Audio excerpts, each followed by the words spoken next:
Kita ke informasi berikutnya. Informasi berikutnya kita bahas soal Nadiem Makarim. Baru vonis tuh. Yang akhirnya dapat vonis dalam kasus laptop Chromebook. Ceritanya panjang, tokohnya banyak, angkanya banyak. Kalau diketik di kalkulator lo ngambek. Ini angka dari mana, bos? Kok bisa nolnya banyak banget? Biasanya kan bos cuma ngetik mentok-mentok nolnya 5. Depannya minus lagi. Ketahuan biasa buat ngitung utang. Jadi, Majelis Hakim Pengadilan Tipikor Jakarta memvonis ex-Mendikbudristek Nadiem Makarim bersalah dalam kasus korupsi pengadaan laptop Chromebook. Nadiem divonis 10 tahun penjara, denda 1 miliar rupiah, subsidi 1 bulan kurungan, plus uang pengganti 809,5 miliar rupiah. Buset, uang penggantinya 800 miliar lebih. Sekelas komisaris aja butuh setengah abad baru ngumpul duit segitu. Benar. Ya bisalah kalau umurnya masih 27 tahun. Iya. Benar bisa ngomong. Kan lagi tren komisaris muda. Benar juga. Ada juga tren asisten jadi komisaris. Balik lagi, vonis hakim itu lebih ringan karena sebelumnya jaksa minta lebih tinggi lagi, yaitu 18 tahun penjara. Dan tuntutan uang pengganti 4,8 triliun rupiah. Tapi soal uang pengganti ditolak hakim. Alasannya jalur hukum yang dipakai jaksa dianggap kurang pas. Simpelnya tujuannya benar, jalannya nggak pas. Ibarat rumah di Bogor, kantor di Jakarta. Tapi berangkat lewat Solo. Mau kerja apa mau cek ijazah loh. Belum selesai di situ, terkait tuntutan uang pengganti 4,8 triliun, Majelis Hakim usul agar Kejagung mengusut dugaan pencucian uang Nadiem Makarim. Merespon itu Kapus Penkum Kejagung Anang Supriyatna bilang mau pelajari dulu pertimbangan hakim dan nunggu salinan putusan. Di persidangan ada yang menarik. Karena hakim menilai Nadiem tidak memenuhi unsur pasal 2 ayat 1 Undang-Undang Tipikor tentang perbuatan melawan hukum. Tapi Nadiem dinyatakan terbukti memenuhi unsur pasal 3 Undang-Undang Tipikor tentang penyalahgunaan wewenang. Simpelnya gini, ibarat pelatih bola nih. Lo nggak nyolong duit konsumsi. Tapi starting line up temen lo semua. Aturan yang dipakai aturan keluarga. Yang masak konsumsi orang rumah. Yang bikin jersey tetangga lo. Atur aja terus sampai rumah Mbappe kena pemadaman bergilir.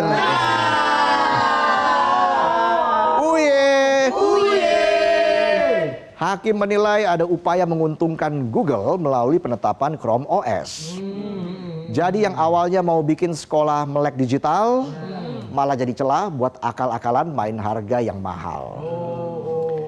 Intinya yang upgrade bukan kualitas pendidikan, tapi upgrade anggaran pengeluaran.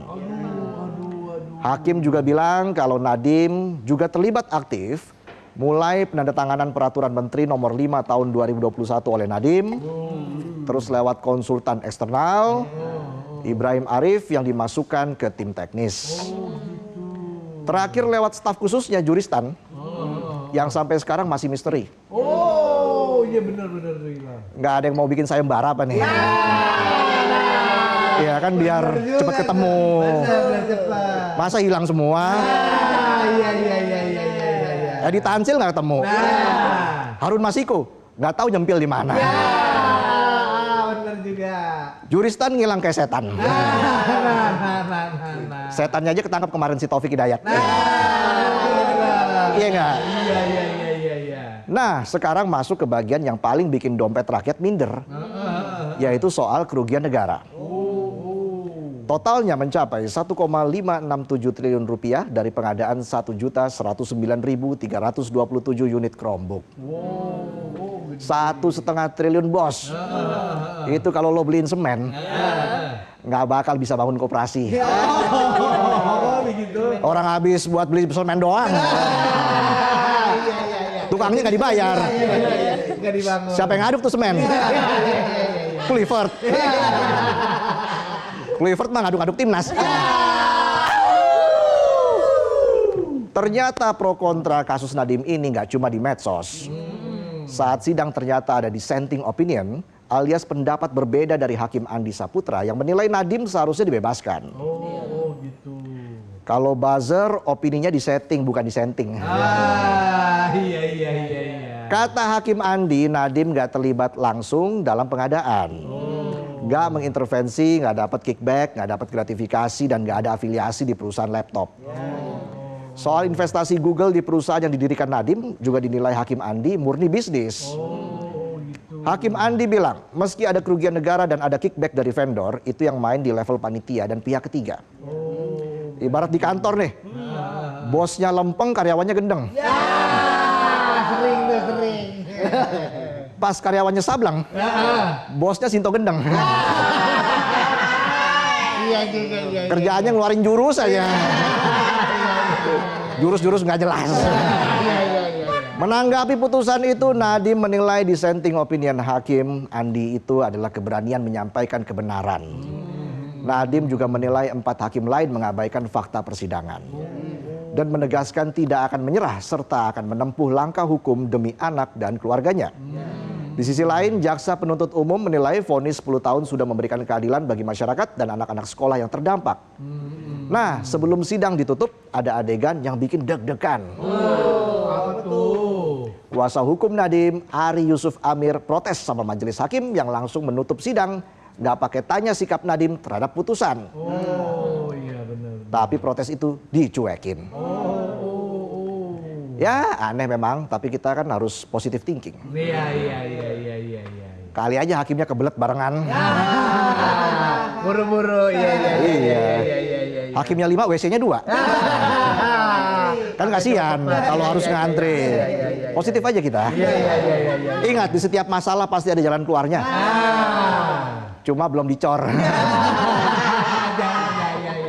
Soal uang pengganti 809,5 miliar rupiah, Majelis Hakim merekomendasikan perampasan harta Nadiem di pasar saham dan penelusuran harta di luar negeri. Kalau nggak dibayar, diganti pidana penjara selama 5 tahun. Merespon soal uang pengganti itu, Nadiem bilang kalau dia nggak punya harta sebesar yang dituduhkan pengadilan. Dan menilai hukuman uang pengganti itu pada dasarnya sama saja dengan nambah jadi vonis 15 tahun penjara.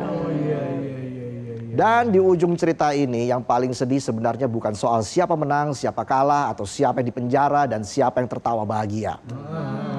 Tapi ini soal uang rakyat yang harusnya untuk perbaikan pendidikan. Betul. Malah jadi berkas di persidangan.